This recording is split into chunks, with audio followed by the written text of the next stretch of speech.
narrative technique of falsifying the events in the book to his true experiences in order to easier convey what is the truth to him. He utilizes this technique vastly throughout the work. However, in the chapter, The Man I Killed, the specific implication of this technique is used to convey O'Brien's feelings concerning guilt. There are several ways in which O'Brien contributes to this execution of the aforementioned narrative technique. These include diction, tone, syntax, details, repetition, metafiction, and imagery. The author uses repetition frequently in order to better execute his narrative technique, in which he skews the truth to better represent it. Repetition greatly contributes to the effect of the technique being implemented, as the repetition of key phrases can show importance.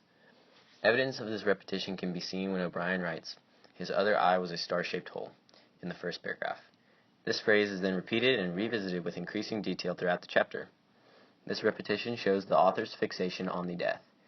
It even creates a sense of obsession or an inability to forget this repeated information.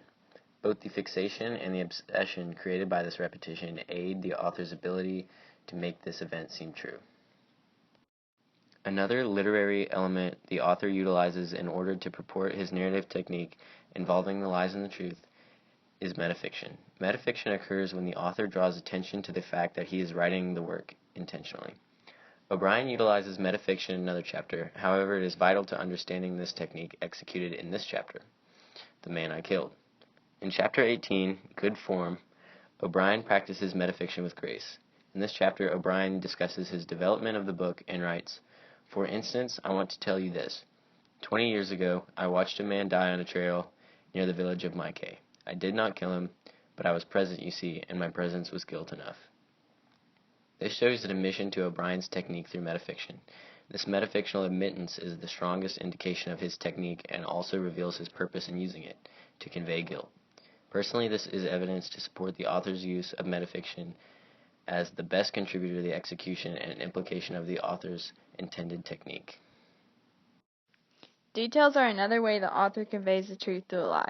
An example can be found in the beginning paragraph when O'Brien describes the boy's physical character. Although the man he killed is fictional, the details and imagery used to describe the boy, such as the skin at his left cheek was peeled back in 3 ragged strips, he had bony legs and narrow waist, his wrists were the wrists of a child, are created to make the story appear as truthful. However, it only represents the true experiences and personalizes the boy.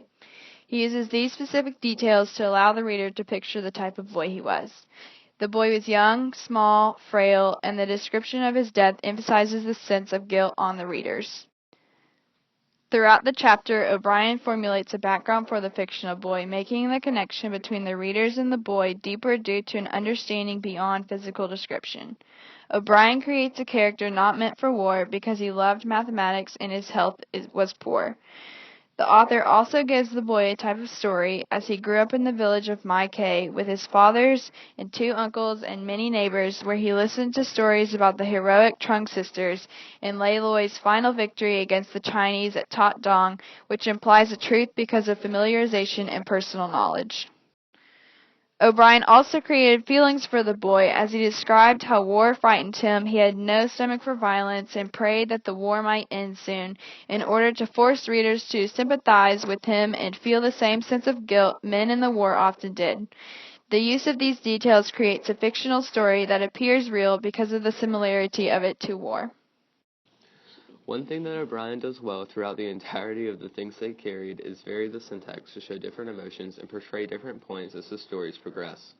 In the chapter, The Man I Killed, O'Brien moves back and forth from long and drawn-out sentence structure to short, staccato-like sentences, depending on the amount of detail he is using and what he is describing. In the chapter, syntax is used to perpetuate a lie that has been created to make the reader feel as if O'Brien was truly a part of the stories he is telling. First, he goes into detail on the man that lies before him. He utilizes both very long sentences with few conjunctions as well as very short and to-the-point sentences. He purposely goes back and forth like this to show a mix of shock and disbelief, as someone would have been when they are looking over the body of a person that they have killed. For example, quote, "The star-shaped hole was red and yellow," end quote, is a sentence that utilizes a shorter sentence structure. The shorter sentences force the reader to take in just the raw details of the story, much like a killer would have been when standing over a dead body. The longer sentences show the disbelief of O'Brien, as his mind is racing, trying to process everything that he sees in front of him. Two forms of syntax represent two forms of emotion that the author is trying to convey through the initial shock of seeing the immediate consequences of his actions, which further builds on the verisimilitude that O'Brian has established. Once O'Brian starts to describe the fictional backstory he created for the man, the syntax lengthens as he portrays the guilt that he feels from the death of the soldier he killed. At first, the syntax is short, much like it is when he is describing the physical characteristics of the dead body, using sentences like, quote, "He devoted himself to his studies," end quote. But as he creates the backstory of the man, the syntax is longer and longer to show the amount of thought O'Brian is putting into the story and the growing sense of grief that comes with the realization of guilt. Of course, the entire story of The Man I Killed is made up, but the effect the syntax has on the reader helps one understand the collective guilt that O'Brian experiences from being involved in Vietnam. O'Brian also uses extensive and very specific diction in order to further exemplify the importance of the fictional scenario. Throughout the chapter, he toggles between telling the story about the life of the man he killed and talking to Kiowa or Azar. By alternating between the two, O'Brian creates the idea that one is fiction and that the other is real, which is a recurring theme throughout the book, and it creates the idea that maybe the storytelling part is all in his head, and Kiowa is trying to bring him back to reality by talking to him.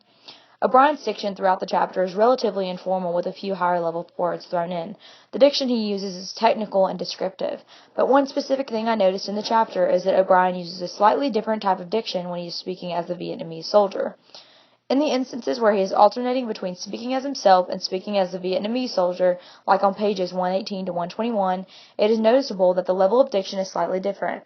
When O'Brian is speaking as himself, he uses an abundance of detail and it's not as conversational. It's technical, as if he's listing things. He uses sentences like, "He had bony legs, a narrow waist, long, shapely fingers. His chest was sunken and poorly muscled. A scholar, maybe." But when O'Brian begins to speak as the Vietnamese soldier, the diction changes. He uses sentences like, "If he could not fight little boys," he thought, "how could he ever become a soldier and fight the Americans with their airplanes and helicopters and bombs?" It is almost as if a young boy is speaking, not a full-grown man, and it creates the idea for the reader that the soldier is young and innocent. The significance of this is that in society, the younger a person is, the more tragic the death is. I think envisioning the soldier as younger makes the reader understand the all-consuming guilt that O'Brian experiences more fully. In conclusion, O'Brian uses several different techniques in order to convey the guilt that soldiers experience after being involved in war. He uses metafiction, details, syntax, repetition, and diction, all so that he can create this fictional scenario that further explains why they would feel guilt for doing what's considered the right thing. This moral confusion is a recurring theme throughout the book, and it only develops further in this chapter.